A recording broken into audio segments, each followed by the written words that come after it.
আজি আমি SSC GD অসমৰ কেন্দ্ৰীয়সকলৰ কথা কৈ আছো যিসকলে 55, 60, 65 মাৰ্ক লৈ ৰিটাৰ্ণ কোৱালিফাই কৰিছা আৰু টেনশ্যনত আছা যে ফাইনেল মেৰিটত নাম আহে নে নাই সেইবাবে আৰু ফাইনেল মেৰিটত কাট অফ কিমান হাই যাব আৰু যদি কম যায় কিমান কম যাব সেইবাবে আজি সকলোবোৰ কথা আমাৰ এই ভিডিঅ'ত ডিছকাছ কৰিম। তোমালোকে ফাৰ্ষ্টৰ পৰা লাষ্টলৈ চাই থাকা।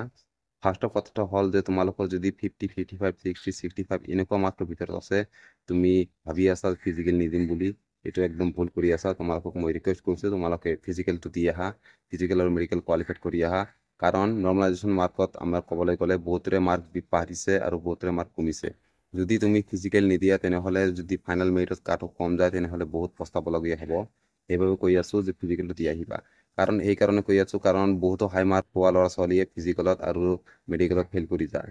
আৰু এইবাৰ আমাৰ অসম পুলিচৰ ৰেজাল্ট যেতিয়া আগতীয়াকৈ দি দিয়ে বহুতো কেণ্ডিডেট হয়তো অসম পুলিচে পাছ কৰিছে আৰু SSGD-টো পাছ কৰিছে। SSGD-টো সেইসকলে আমাৰ ফিজিকেল দিবলৈ নাযাব। সেইবাবে কৈছোঁ তোমালোকে ফিজিকেলত তৈয়াৰী কৰি থাকা, কম মাৰ্ক আছে বাবে টেনশ্যন কৰি নাথাকিবা। তোমালোকে ৰানিং কৰি থাকা আৰু মেডিকেলৰ বাবে প্ৰি মেডিকেল কৰাই লৈ যাবা। কাৰণ এইবাৰ কাট অফ মানে যিহেতু আমাৰ ক'বলৈ গ'লে ৰিটাৰ্ণ কাট অফটো বহুত কম গৈছে, কোনো ইউটিউবাৰে কোৱা নাছিল যে ইমান কাট অফ কম যাব। আৰু সেইবাবে মই কৈছোঁ এইবাৰ কাট অফ বহুত কম যোৱাৰ চান্স আছে ফাইনেল মেৰিটত। যিহেতু বহুতো ইউটিউবাৰে হয়তো কৈ থাকিব তোমালোকক কাট অফ বহুত হাই যাব, 80+ যাব, 90+ যাব, তেনেকুৱা কাট অফ কেতিয়াও নাযাব। মই 100% গেৰাণ্টি দি কৈছোঁ কাট অফ অলপ কমে যোৱাৰ চান্স আছে।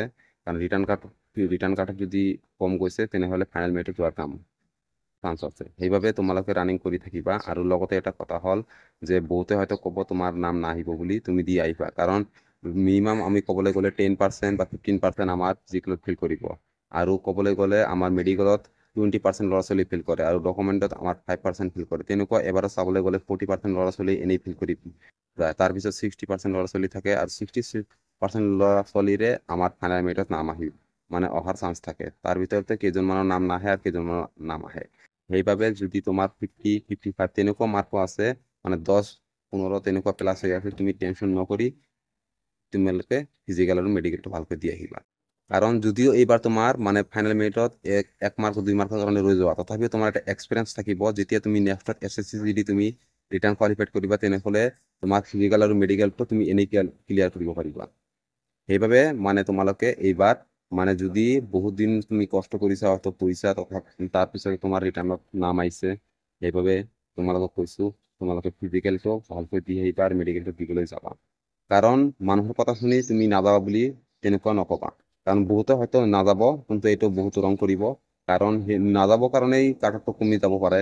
কাৰণ বহুত কেণ্ডিডেট হাই মাৰ্ক পোৱা বহুত ল'ৰা ছোৱালীয়ে মেডিকেলত ওলাই যায় আৰু ফিজিকেলত ওলাই যায়। মই চাইছোঁ 2023-ত মই ইণ্টাৰভিউ দিছিলোঁ, সেই সময়ত চাইছোঁ। সেইবাবে কৈছোঁ মানে যোৱাবাৰ হয়তো কাট অফটো হাই গৈছে, কিন্তু এইবাৰ সম্ভাৱনা আছে মানে বহুত কাট অফ কম যোৱাৰ। মিনিমাম আমাৰ 60 তলত থাকিব পাৰে বা 65, 60 তেনেকুৱা মাৰ্কতো নাম আহি যাব পাৰে BSF বা CRPF-ত।